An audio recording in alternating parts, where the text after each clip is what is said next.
Hey guys, today is Thursday, November 19th. It's actually my mom's birthday, so please wish her a happy birthday in the comments. She'll love to read it. It'll make her day. I'm not gonna actually post this video though until Saturday because for her birthday, I am making her a birthday cake and I'm still making it right now. I'm gonna deliver it and surprise her maybe around noon this afternoon. And then my husband and I will be taking her out to lunch, just something small at Cheesecake Factory. We're gonna bring her and my dad, so just the four of us. And I'm gonna do a mini vlog, so I'll bring you guys along. If you wanna learn some tips and tricks on how I cheated my way into making this beautiful cake, just keep watching. Hey, no, no, Here's the first tip. I'm gonna be using box cake. So I'm just following the instructions on the back of this Betty Crocker box and I'll be using strawberry and white cake. For the whip topping, I will be mixing Cool Whip and vanilla pudding. And again, I'm just following the instructions on the box and I'll be mixing them together.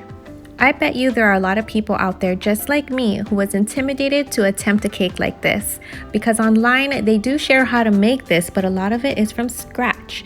And hats off to everyone who bakes from scratch. But if you're like me and you want to learn the quick and easy way on how to get things done, then the box cake method actually works. And I'm gonna prove it to you today.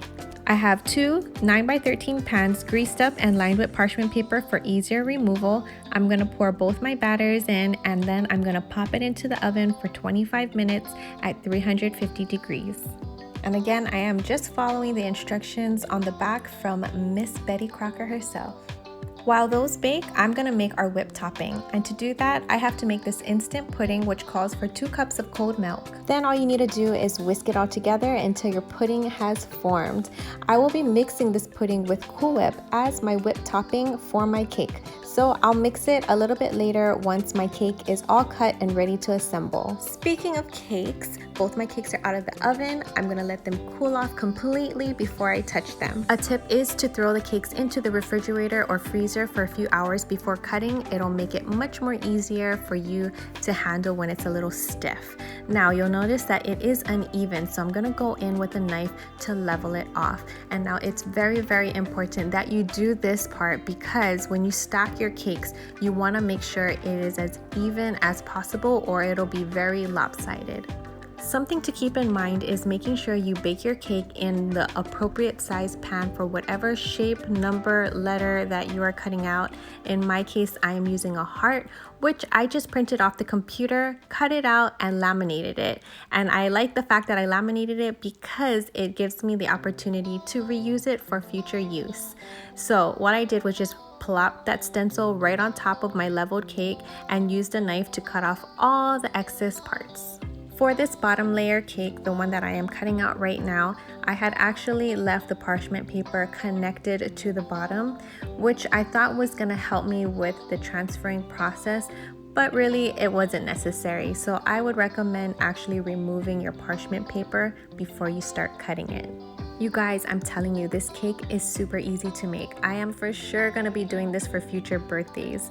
In fact, I already have my dad and my sister asking me for this cake for their birthday next year. Another tip is to make sure that your cake will fit on whatever platter you are presenting it on. So I just grabbed the stencil and double checked that it fit nicely on this square platter.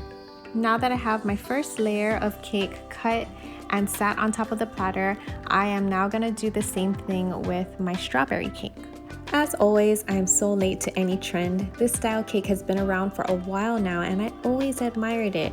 It's commonly made with numbers or letters, which I am totally gonna try and make this for my kids' birthdays next year. And you guys will probably see it because I'll most likely make a video on it. I can almost guarantee you that if you make this cake for anyone, you'll get a huge smile in return. And now that I proved that you can make this with box cake, anyone can make this. You don't need to be a baker. Even you men out there, make it for your wife. Valentine's Day is just around the corner. Alright, back to the recipe. I am whisking one 8-ounce container of Cool Whip along with half the batch of vanilla pudding that I made. If you want to adjust the color, this is the time to add your food coloring. Now, the reason I'm mixing these two aren't only for the lightness and great flavor, the pudding actually plays a very important role in stabilizing the piped bulbs that you'll see shortly. I am using a big round tip for piping. You want to pipe along the perimeter of your cake first. Make sure not to go too close to the edge because we're going to be adding weight on top of this, and if you put it too close to the edge, it'll start to ooze over. I'm telling you this because I did not keep that in mind when I was doing this part. When I put my second layer along with all the toppings, I did notice that my sides were starting to ooze out. Thankfully, it didn't collapse, but I did take a mental note for the next time I make this cake not to pipe it too close to the edge like I did here. Now that my first layer is complete, I am carefully laying my strawberry cake, making sure it is aligned, and then I will pipe on my final whipped topping. At this point, you can kind of already see the oozing starting on the second layer. So again, learn from me and bring it in just a tad bit. It also helps a lot to chill your whipped topping prior to piping it. Another nice thing about using box cake is the fact that it is super light. Most cakes from scratch are dense, which make it heavier. I'm so excited. I think it turned out. I still need to put decorations on it, so I'm gonna throw it into the refrigerator to let it stiffen up just a little bit because the whipped cream is getting a little bit soft and it needs to hold up my chocolate strawberries that I'm gonna make right now. I'm using some Ghirardelli chocolate chips to coat a handful of strawberries. I decided to stick with a chocolate and strawberry theme. For a little added abstract art, I am drizzling some chocolate in a zigzag pattern on parchment paper, which I will allow to harden. That way it'll be easier for me to pick up and add to the cake later. To be a little festive, I'm also drizzling some white chocolate on a couple of my strawberries. I felt like I needed to balance out the colors on top of the cake and I didn't want to overwhelm it with too much of the darker chocolate. So for more brightness, I am slicing up more fresh strawberries and I will be displaying it by fanning them out. Yay, we're almost done, guys. Now all we have to do is add on all the toppings. So I have my strawberries here, my sliced strawberries. Also, I'm adding some Ferrero Rocher.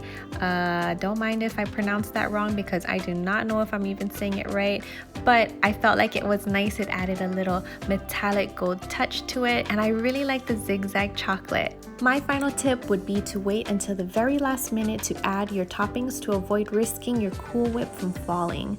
Although mine held up really great the entire time, it all depends on the temperature that it is stored.